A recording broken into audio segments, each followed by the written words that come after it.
여러분, 해마다 이만한 때가 되면 세월의 빠름을 느껴요.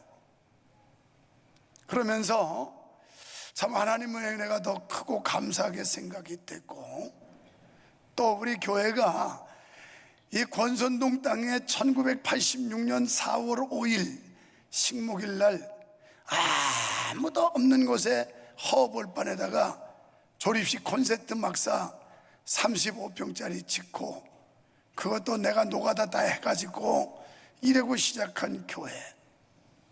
한도 많고 달도 많고 서름도 많았습니다. 지금 시대는 교단 벽이 별로 두껍지 않지만 지금부터 37년 전에는 교단과 교단 사이의 담장이 얼마나 높았는지 몰라요. 그래서 합동이나 통합 사람들, 그 사람들은 대표적인 간판 교회가 있었어요. 그래서 그 교회를 울고 먹습니다. 또 걸출한 인물들이 있었어요. 그래서 아무 목사님하고 같은 교단이라고 하면 명함 끝이었어요. 근데 우리는 백도 없고 줄도 없고 인물도 없고 배경도 없고 아무것도 없이 아무도 아는 사람 하나도 없는 수원 땅에, 낯선 땅에 발을 디뎠는데 지역에서 누구 알아주는 사람 하나 없었어요. 연합사업을 하고 싶어도 쳐주지도 않아. 그래서 5개 교단이 딱 틀켜잡고 다른 사람들 들어오는 게 다 커트하는 거예요. 나는 그때 이렇게 기도했습니다. 성도도 없는 맨 땅에서 하나님 아버지, 내가 이 낯선 땅에 홀로 와서 시작하지만 우리 교회가 교단을 대표할 수 있는, 적어도 수원에서 교단을 대표할 수 있는 교회를 세워주시고, 그리고 우리 후배들이 와서 어느 교단이냐고 말하면 저 수원 명성교회하고 같은 집안이라고 하면 통과할 수 있을 만큼 그런 교회를 만들어 주십시오. 비록 못나고 부족하고 별 볼 일 없는 목사지만 제발 하나님 그런 소원을 드립니다. 응답해 주세요. 근데 하나님은 그 이상을 현실로 만들어 주셨어요. 이제 우리의 다음 세대들을 보면 우리는 안 늙는다는 생각이 들어요.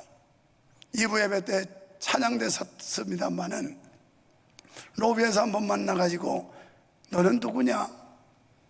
부모님은 누구냐? 그랬더니 정채윤이 동생이라고 그래요. 어머, 야, 네가 이렇게 커서 대학생이야? 네, 목사님. 아까도 어떤 학생이 들어오길래 너는 지금 몇 학년이? 고등학교? 아니에요, 대학이에요. 그래? 몇 학년? 4학년이에요. 야야, 너 그렇게 어린애가 이렇게 커서 대학교 4학년이니?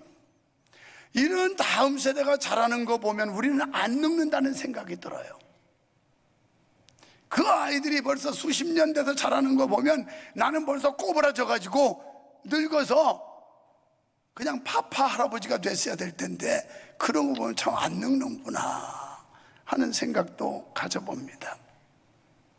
여러분, 일반적으로 사람들은 새로운 환경을 조심스러워합니다. 그리고 새로운 세계에 대한 도전을 두려워합니다. 더더군다나 지금 안정되고 평화로운 삶 속에 있는 사람들은 더 나은 어떤 도전, 또 새로운 환경에 적응하는 걸 굉장히 두려워하고 주저합니다. 그것이 어쩌면 사람의 본능이라고 말할 수 있어요. 누구든지 안정되고 평화로운 삶을 추구하지 않겠습니까? 우리 교회가 다음 세대를 위해서 다음 세대 놀이터, 다음 세대의 교육 공간, 그리고 다음 세대를 위해서 우리가 예배의 자유로움을 통해 주차장을 확보하자는 것 때문에 비전을 선포하는 겁니다. 비전 센터를 세우자는 그런 도전인데요, 간혹 제 곁에 주변에 있는 목사님들이 묻습니다. 목사님 자녀들 중에서는 목회자가 있습니까? 없습니다. 왜 묻는지 아세요? 목사님, 그렇게 큰 교회 읽었는데 그걸 승계해서 좀 할 만한 자식이 있느냐는 말이죠. 없습니다. 내가 못하게 합니다. 그랬어요. 그런데 이제 은퇴 바라보고 나이 먹으면서 이제 뭘 하려고 그러냐고. 그냥 지금도 사람들이 부러워할 만큼 그런 큰 교회를 이루는데 뭘 또 하려고 그러냐고. 그냥 내비두고 조용히 편안하게 목회하다가 은퇴하고 나중에 후임자가 와서 지가 짖든지 말든지 거기다 주라고, 뭐하라고 고생하려고 그러냐고. 그것도 그럴듯한 이야기입니다.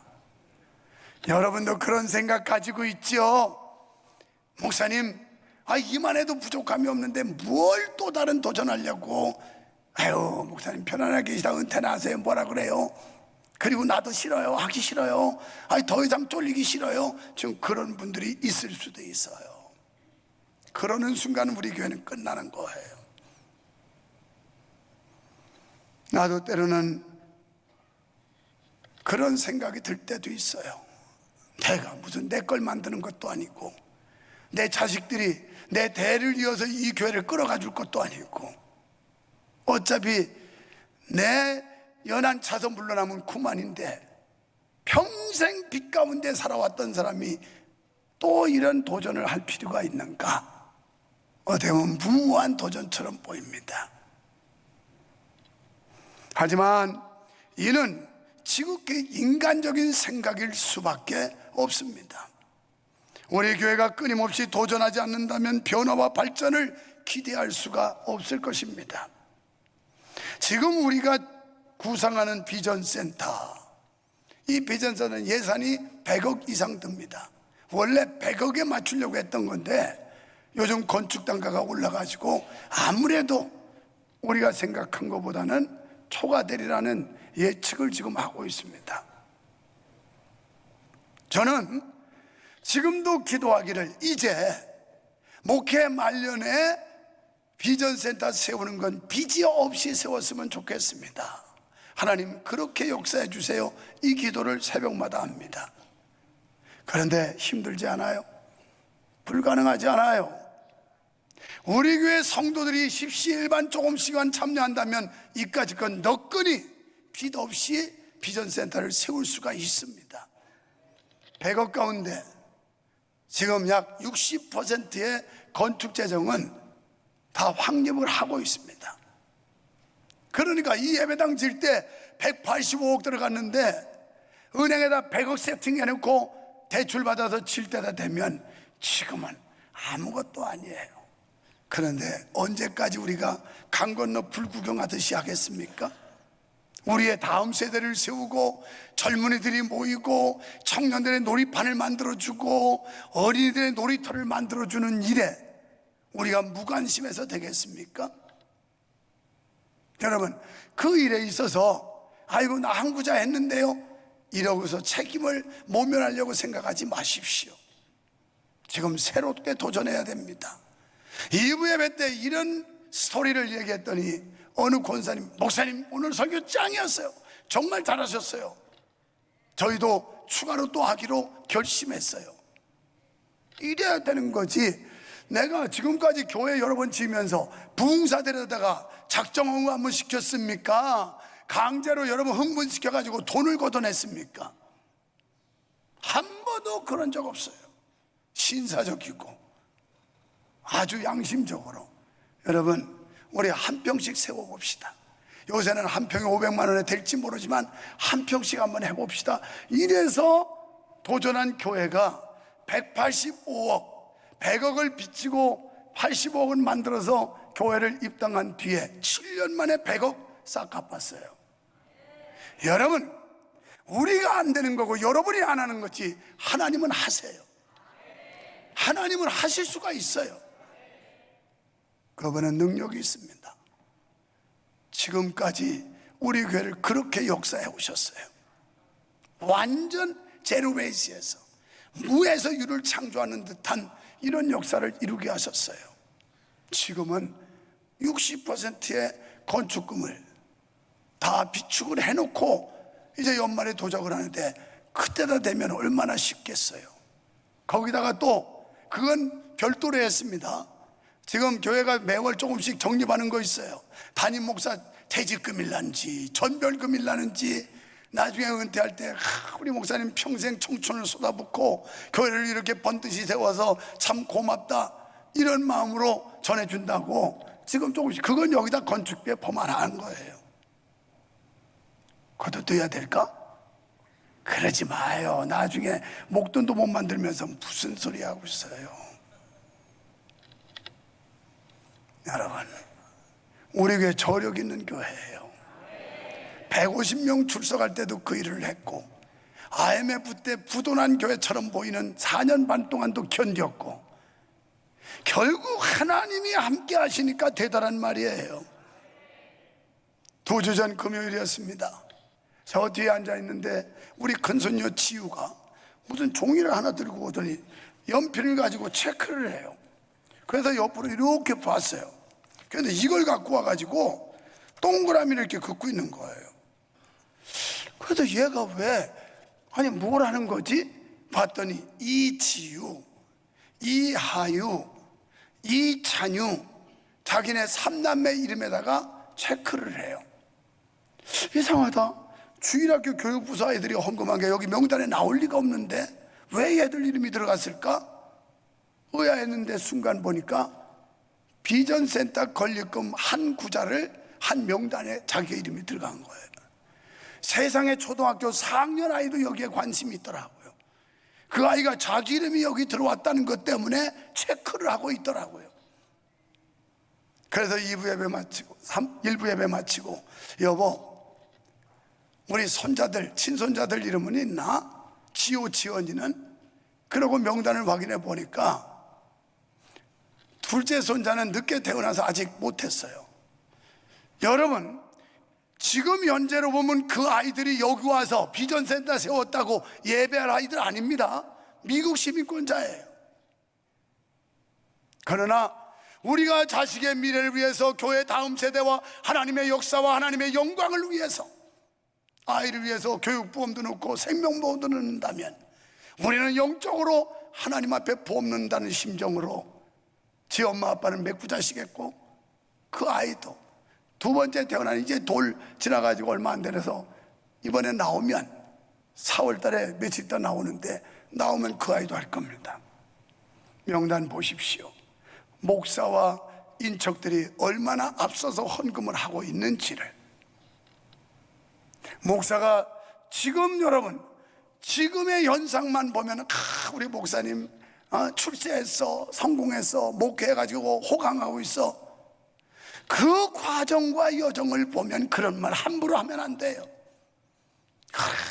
이만큼 교회를 세우기까지 전신간력을 다했고 목사님의 생명을 바쳤는데 지금 저 열매 그거 좀 누린다고 그걸 우리가 비난하냐? 이건 정말 기본이 안 됐다. 이래야 옳은 거지. 목사님 뭐 세상적으로 봐도 출세했네 막 이러면서 그러지 마세요. 여러분 모르는 눈물 많이 흘렸고, 여러분 모르는 고통과 아픔 많이 겪었고, 오늘 새벽에 일어나서 가만히 묵상하는데 이 땅에 산이 집중호우가 내리면 그냥 흙이 다 마당을 덮쳐버리고, 우리가 반생이 들어가면서 거푸 집주고 옹벽 싹 다 터져버리고, 그런 시절이 주마등처럼 확 지나가는데, 그 시절 부교육자 중에 가장 고생한 사람이 지금 원평교회 담임하는 유영호 목사, 그리고 부산에서 교회 세워가지고 건축 크게 하고 목회 잘하는 부산 명성교회 황원규 목사. 지금은 이 교육자들은 놀고 먹는 거예요. 놀고 먹어. 수영관에 1년에 그저 한두 차례 부욕 가면 뭐 입이 이만큼 나올지 모르지만 그때 같았으면 견디지도 못했어요. 한밤중에 갑자기 산이 무너지고 그러면 저 김성미 집사 아버지 김석준 장로님 천국 갔는데 지금도 눈에 선해요. 유일하게 포크레인 하나 가지고 있는 사람이 그 사람밖에 없었어. 그 밤중에 털털거리고 와가지고 흙을 걷어 올려야 되고, 왜 도로를 다 쓸어 덮으니까. 이런 교회 스토리를 여러분이 압니까? 이렇게 여러분이 평화롭고 안정된 교회에서 예배하면서 그런 과정이 있었다는 걸 알고 있습니까? 저는 오늘요, 사실 믿음의 눈이 필요한 때라고 주고는 나가 있어요. 원래 여기가 좋사오니 이 제목이 원래 오늘 할 설교였어요. 그런데 새벽 기도하다가 또 다른 은혜가 돼서 바꿨다가 어제 오후부터 오늘 아침까지 계속 고민했습니다. 이 두 편의 설교 중에 어떤 걸 오늘 해야 될까? 기도할 마음으로 고민하다가 원래대로 돌아가고 새벽 5시에 문자는 카톡으로 원래대로 오늘 마태복음 17장 1절로 8절 여기가 좋사오니 이걸로 한다, 이래가지고 바뀐 겁니다. 그래서 주보의 내용이 본문과 제목이 바뀐 거예요. 나머지 완성된 그 설교는 부활주일 지난 뒤에 다시 후속편으로 하게 될 겁니다. 이제 여러분, 지금까지 강제적으로 우리가 모금하지 않았어요. 억지로 하라고 압박하지도 않았어요. 기쁜 마음으로 했어요. 성도들이 기쁜 마음으로, 그래, 내 차 세우는 주차장 나도 한 평 만들어야지, 내 자식이 뛰어놀 공간 나도 한 평 만들어야지, 이러고 만들어진 교회가 오늘의 이 교회예요. 저쪽 건물은 이제 수완이 닫아서 여름 되면 줄줄 새고 고쳐야 되겠지만 어차피 새롭게 도약할 거기 때문에 고치지를 않았습니다. 우리 건축위원회 총무되는 김성남 집사님이 대략 어떤 구조로 어떻게 우리가 비전센터가 세워지는지 짤막하게 여러분에게 소개를 할 겁니다. 여기 이상과 현실은 다르다는 거예요. 지금 예수님이 세 제자 데리고 변화산에 갔는데 거기서 희한한 정말 영광스러운 모습을 봐요. 그래서 주님이 계시고 모세가 나타나고 엘리야가 나타나고 막 이럽니다. 그런데 시대적으로 볼 때 모세가 얼마나 오래전 사람이고 엘리야가, 그런데 시간을 초월해서 이스라엘의 지도자였던 이 세 사람이 등장을 해요. 여기서 이 황홀한 광경을 보고 깜짝 놀라서 뿅 갑니다. 그래서 제안한 게 뭐라고 그러냐면, 주여 여기가 좋사오니 여기다 초막 셋을 짓고 하나는 주를 위하여, 하나는 모세를 위하여, 하나는 엘리야를 위하여 짓고 우리가 수종드리기를 원합니다, 이렇게 말해요. 너무나도 감격스러운 상황을 보고 이제 저 밑에 있는 가족도 아랑곳하지 않고 지금 압제받고 있는 백성도 아랑곳하지 않고 자기들만 이 황홀한 광경에서 머물겠다고 그렇게 제안을 하고 있는 거예요. 그때 예수님은 들은 척 많은 척하고 산을 내려가십니다. 왜? 너희가 이 황홀경에 빠져서 황홀한 광경을 보고 있지만 이보다 더 중요한 것은 저 세상에서 해야 될 사명이 우선이다, 이런 뜻에서 주님은 그냥 무시하고 내려가십니다. 여러분, 우리는 지금 천국 갈 걸 소망하고 영원한 천국의 소망을 가지고 살아가고 있습니다. 그렇지만 천당 간다고 해서 이 땅에 우리에게 주어지는 사역, 사명을 외면해서는 안 된다는 교훈을 주고 있는 거예요. 여기서 생존 세계에서 내 인생 다하는 날까지 우리가 하나님이 부여하신 일을 하다 가야 된다는 겁니다. 믿으시면 아멘 합시다. 두 번째는 믿음이란 결국 장래일을 보는 것입니다. 아브라함은 믿음으로 장래일을 보았다라고 히브리서 11장 15절로 16절에 말씀해요.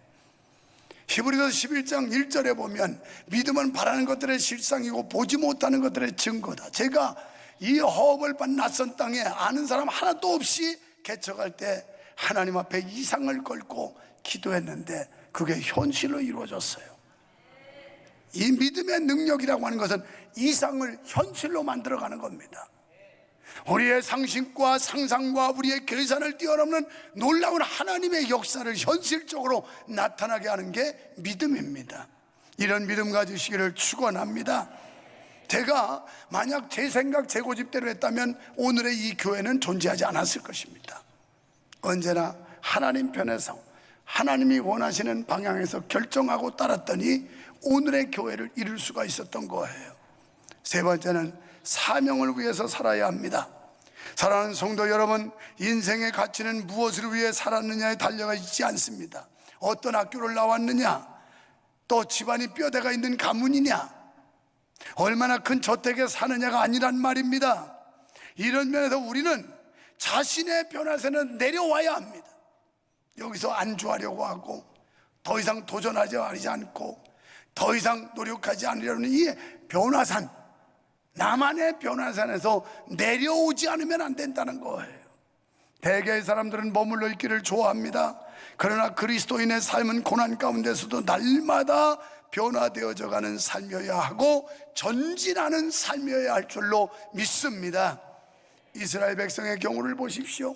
출애굽하여 광야 40년 그 고난과 역경을 통과한 뒤에 요단강을 건너야 하고 여리고성을 무너뜨려야 하고 가나안 7족속과 싸워야 되고, 그래서 비로소 그들은 약속의 땅 가나안을 차지할 수가 있었습니다. 우리가 영원한 약속의 땅 가나안 천국에 갈 때까지 우리는 끊임없는 고난과 연단 속에서 우리의 믿음을 단련해야 되고, 우리에게 주어지는 하나님의 명령을 수행하면서 사명을 감당해야 될 줄로 믿습니다. 왜일까요? 그것이 우리에게 주어진 사명이기 때문입니다. 이러한 사명을 성취하기 위해서는 대단한 인내와 믿음이 필요합니다. 어떤 이가 말하기를 선은 최선의 가장 큰 적이다, 이 말이에요. 이것 때문에 최선을 다하지 않는다는 거예요. 오늘 우리는 최선을 다합시다.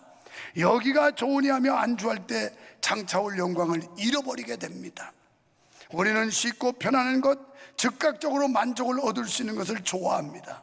그러나 대가를 지불하지 않는 것은 결코 좋은 것을 얻을 수가 없는 것입니다. 우리 교회가 지금까지 비싼 대가를 지불하지 않았다면 오늘의 이런 교회는 이루어올 수가 없었을 것입니다. 사랑하는 성도 여러분, 오늘 우리에게는 매일매일 선택의 기로에 서 있습니다. 어떻게 살 것인가? 누구를 위해 살 것인가? 하나님을 위하여 혹은 자신을 위하여 아니면 주님을 위하여 결정의 순간을 만나게 됩니다. 그렇다면 자기 자신의 십자가를 지고 주를 쫓을 것인가? 아니면 모든 것을 배설물로 여기고 주님을 선택할 것인가? 그렇지 않다면 옛 습관에 젖어서 여전히 교회 생활을 등한시할 것인가? 아니란 믿음 생활을 계속하면서 만족해야 할 것인가? 아니면 내가 져야 할 십자가를 용기 있게 지며 그 십자가를 붙들 것인가 하는 등등의 선택이 기다리고 있습니다. 위대한 인도의 선교사 윌리엄 캐리는 이렇게 말했습니다. 하나님으로부터 위대한 일을 기도하고 하나님을 위하여 위대한 일을 시도하라. 사랑하는 명성가족 여러분, 하나님에게 위대한 일을 기대하십시오. 그리고 그 하나님을 위하여 위대한 일을 시도하십시오. 그분은 살아계신 하나님입니다. 역사하시는 하나님입니다. 보상하시는 하나님입니다. 우리의 가슴이 뜨거워져야 합니다. 주를 위한 일이 무엇인가? 위대한 일, 숭고한 일, 아름다운 일, 섬기는 일, 참된 일을 계획하고 선택하라는 것입니다. 여기가 좋사오니 하고 이 자리에 머물러서는 안 된다는 겁니다. 이만큼 했으면 됐지 않은 안주하는 생각도 깨뜨려야 된다는 겁니다. 편하게 믿음 생활하는 것이 여러분의 목표인가요? 그것은 매우 위험한 일입니다. 저도 편안하게 목회 마무리할 수 있습니다. 하지만 또 다른 도전을 하는 것은 아름다운 장래를 우리 것으로 만들기 위함입니다. 하나님이 예비하신 엄청난 축복을 우리 것으로 찾기 위함입니다. 7절에서 예수님은 손을 떼시며 일어나라, 두려워하지 말라. 오늘 이 시간 우리에게 이 음성을 들려주십니다. 사랑하는 명성교회 성도야, 일어나라, 두려워하지 말라. 여러분이 집 팔아낼 것도 아닌데 너 두려워하지 말아라. 네가 믿음이 있어서 아파트를 팔 것도 아니잖아. 명성교회 비전센터 세운다고 네가 무슨 엄청난 대출 받아 낼 것도 아니잖아. 일어나라, 두려워하지 말아라. 내가 한다. 하나님이 하십니다. 하나님은 사람을 통해 일하시고 하나님은 사람을 통해 영광을 받으십니다. 하나님의 위대한 일, 그 하나님은 37년 동안 한 번도 나를 실망시킨 적 없습니다. 사람들은 종종 무리를 지어서 실망시킨 적이 있었지만 하나님은 한 번도 우리를 실망시키지 않습니다. 신실하신 하나님을 믿으세요. 실망시키지 않는 하나님을 따르세요. 그 하나님에게 소망이 있으며 축복이 있으며 영생이 있음을 믿으시면 아멘 합시다.